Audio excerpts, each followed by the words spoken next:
Hello and welcome to Only Stupid Answers. My name is Sam Basher. I'm DJ Wooldridge. And today we're talking about Stargirl, Episode 3 of Season 1, titled Icicle. After a dangerous run-in with a member of the Injustice Society of America, Pat warns Courtney to back down from her attempts to going after them. But when she encounters what she believes to be a message from one of them, she urges Pat to help her. Meanwhile, Barbara makes strides at work, which impresses her new boss, Jordan Mahkent. Looks like Ma Kent. Mahkent, played by Neil Jackson. All right. Now, we talked about this in the previous two reviews and in our spoiler-free review we did weeks ago, but we got these 3 episodes early, so it's been very difficult to review the other 2 without wanting to talk about what we had seen in the future. Yes. Now we're caught up, and now you know everything that we know, and you got to the really cool scene that we've been waiting to talk about when Pat takes Courtney to the Justice Society's headquarters. Yeah. And I'll just say, as soon as, because the first 2 episodes were good, and not that I wasn't like, it didn't get like, I wasn't like caught up. It was just like, it wasn't really getting me too excited. And then we saw this and I was like, oh, the potential of this show just exploded. Yes. And I'm just so excited to see the idea of all these new versions of these heroes like Thunderbolt, Flash, you got Green Lantern, Owlman. Sorry. No. Dr. Midnight. Dr. Midnight. But he's got an owl. Yes. And there's an owl man and a night owl. I did have a question about, as cute as that owl is, and as excited as I am to see our new Dr. Midnight get that owl. It's like, but who's been feeding the owl? What's the owl been up to? Yeah, I don't know. I guess we'll have to find out. Do you think? Let's take bets really quick. Do you think it's magical or a robot? I don't think it's either. I think it's just supposed to be an owl. That's my vote.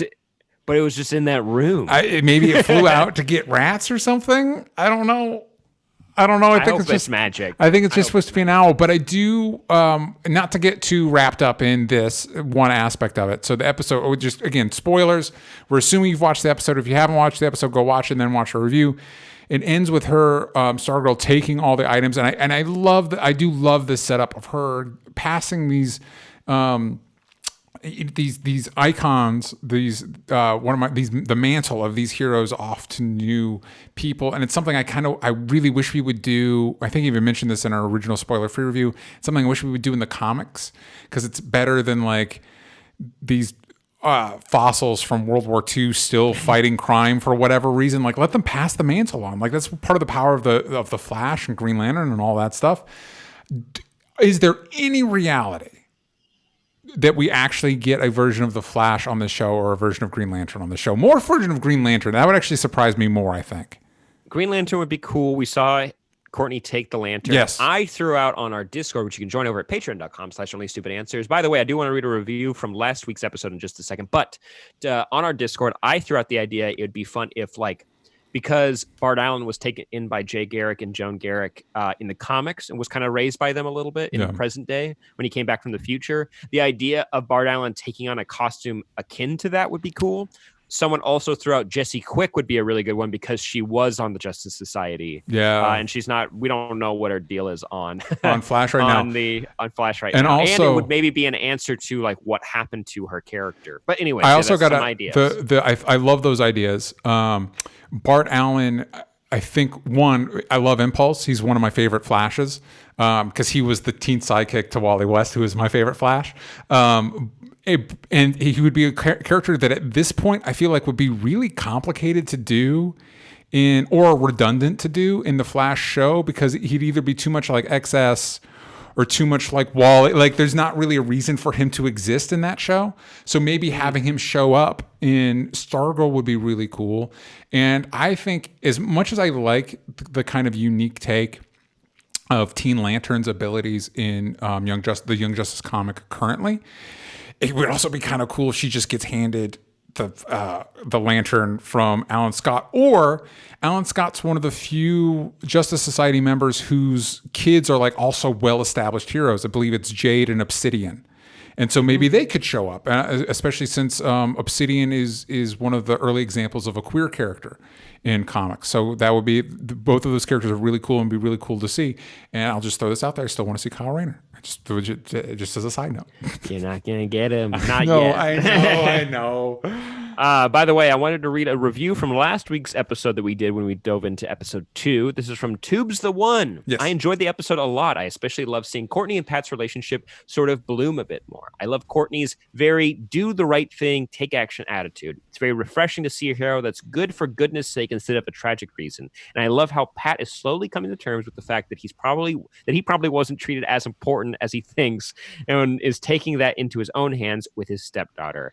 I think what really seals the deal was the moment at the end where Pat is sort of having a bit of a breakdown after having to save after having to be saved, and the fact that the staff doesn't glow for him. And he goes on, and I recommend reading the review, but I really appreciate that you guys taking the time to write thoughtful reviews, and I would like to read them for Harley Quinn, for Stargirl, for Doom Patrol when we do that, because that'll be coming out at the end of June, and I want to be talking about that. I don't know about you, DJ. Yes. That was, I think, one of my favorite shows of the last year. Agreed.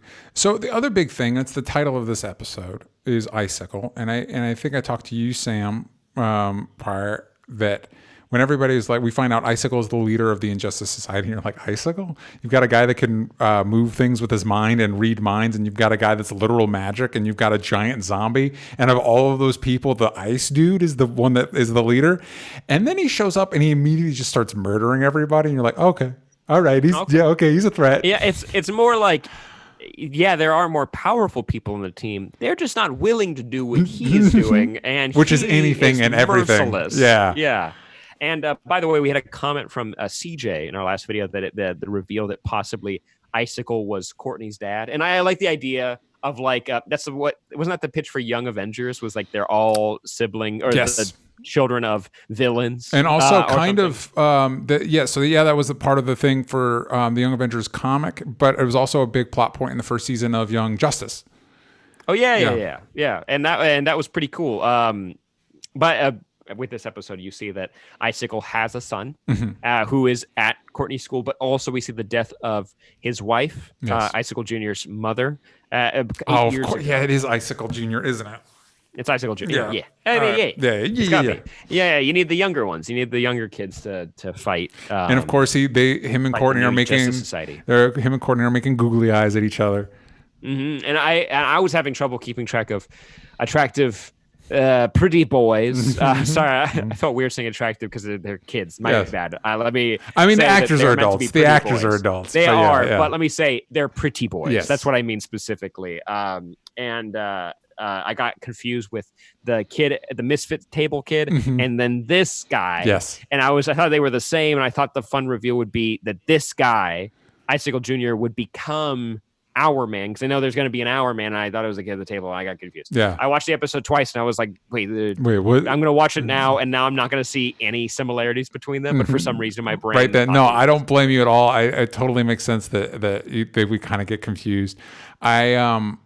And also, Icicle can't be Courtney's dad because we see, unless her mom's memory's wiped, because her mom now works for him. Yeah. And they theoretically would be able to, one would hope they'd be able to recognize each other, because the implications, if they couldn't, are icky.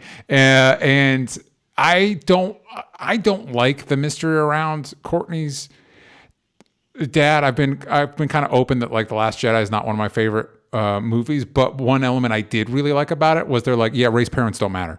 Her parents don't matter. Her lineage doesn't matter. None of that matters. And I kind of wish we were in the same boat with Courtney, that like the staff glows for her because she's a good person and she's the right person to be Stargirl. The end. Dad doesn't. And maybe, you know what? We might get that revealed. We might finally meet the dad and he's just some schlub that is not anything. You know what I mean? But it does feel like we're doing the classic, like, is dad one of the villains? Mm-hmm.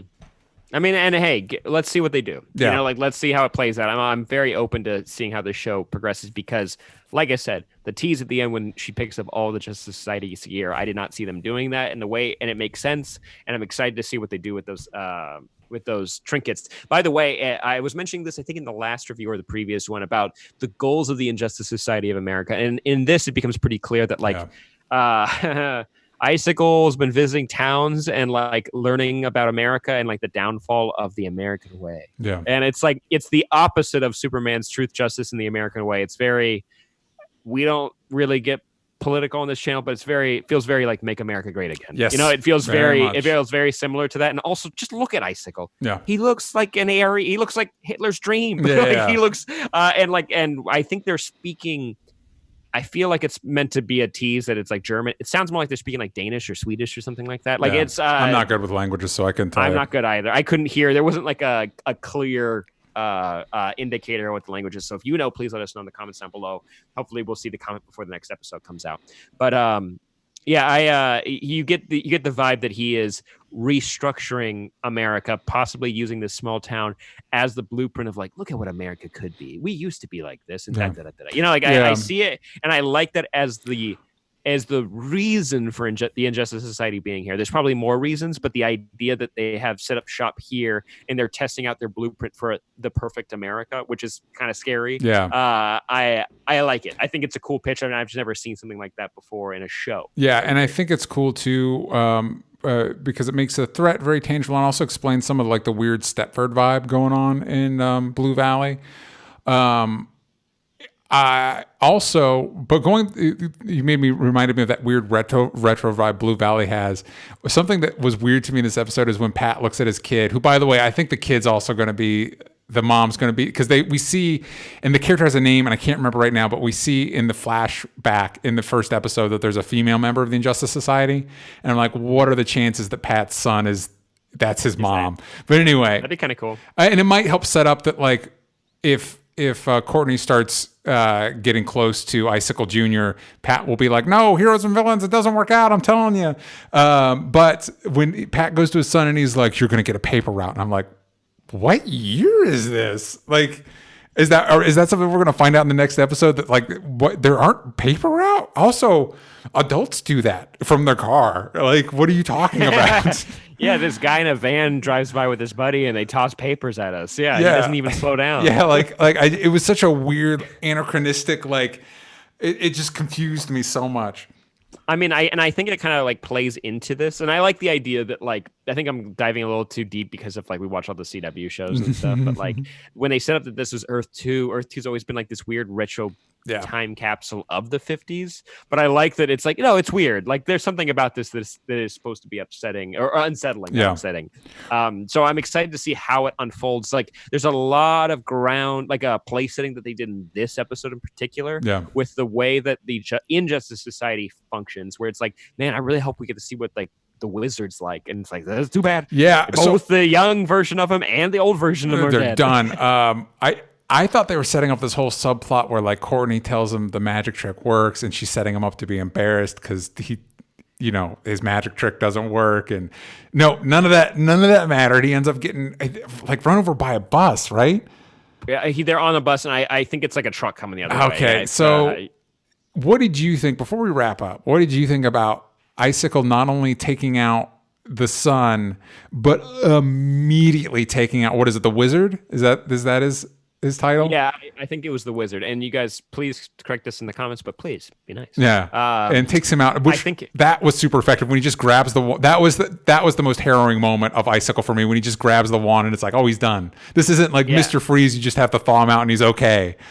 I think this is also a character that could be like other Justice Society members that are going to pop up because of the equipment. Mm-hmm. This seems like something that is enabled via equipment and not an ability. Yeah. So whoever uses that magic wand, it's going to work for him. Yes. And I do like that it looks like a magic wand, like a cheesy magician's magic wand. Yeah. But I like that idea that like he immediately took out. I don't think Icicle meant to kill the Wizard's kid, but he wanted to send a message. Yeah. He happened to have killed that kid, and he was like, oh, and now there's insubordination inside of my own evil supervillain society. Gonna have to send a message. So whoever we see them who get that one next, I think we're gonna see him come back, because I like the idea of having a magic person on the team. Yeah, and it'd be interesting to see him try and assemble his own villain team while Courtney's doing the Justice Society. Very, very exciting setup for things to come.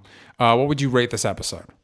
I think it's my favorite just because of that ending, and because I've said it like 70 times now. But I'd give it like a solid like 8.9 out of 10. Like nice. I this season's really shaping up really well, and I like the the cinema magic this show has, where it's very, again, you've mentioned this, many other people have mentioned this, the Amblin energy to this, the ETs, the Goonies, the whatever, what have you. That energy is very real here, where it's tapping into nostalgia without glorifying it, I guess, without like literally ripping it off and showing you Ghostbusters again. It's like it's just showing you the energy that you felt when you watched those. And there's something really sweet about that. So I've enjoyed it, and I can't wait for the 4th episode, because I'll be honest, I watched these episodes a month ago, so I'm like, I had to go rewatch it to make sure I could remember what happened when we did the review. So I'm excited for new episodes to come out. Agreed. I would give it an 8.5. I'm very excited to see where things go, and I like this premise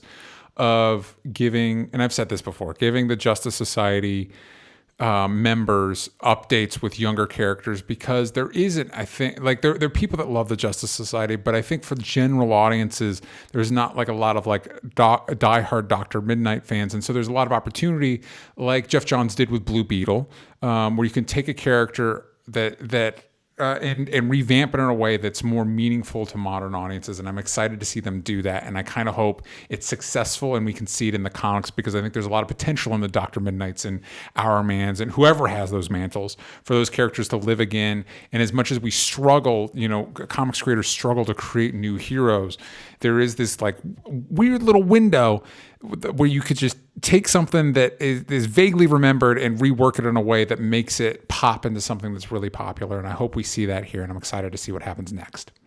Agreed. And we want to hear from you guys. Let us know your reviews in the comments down below. We'll read them on our next review. Also, please check us out on Twitter and subscribe to our patreon.com/onlystupidanswers. We're doing live shows over on Twitch. We're doing watch-alongs on our Patreon. You can join our Discord. Lots of cool stuff. Don't miss out. But easiest way to find all of that is by following us on Twitter. I'm at Sam Basher. I'm at DJ Talks Trash.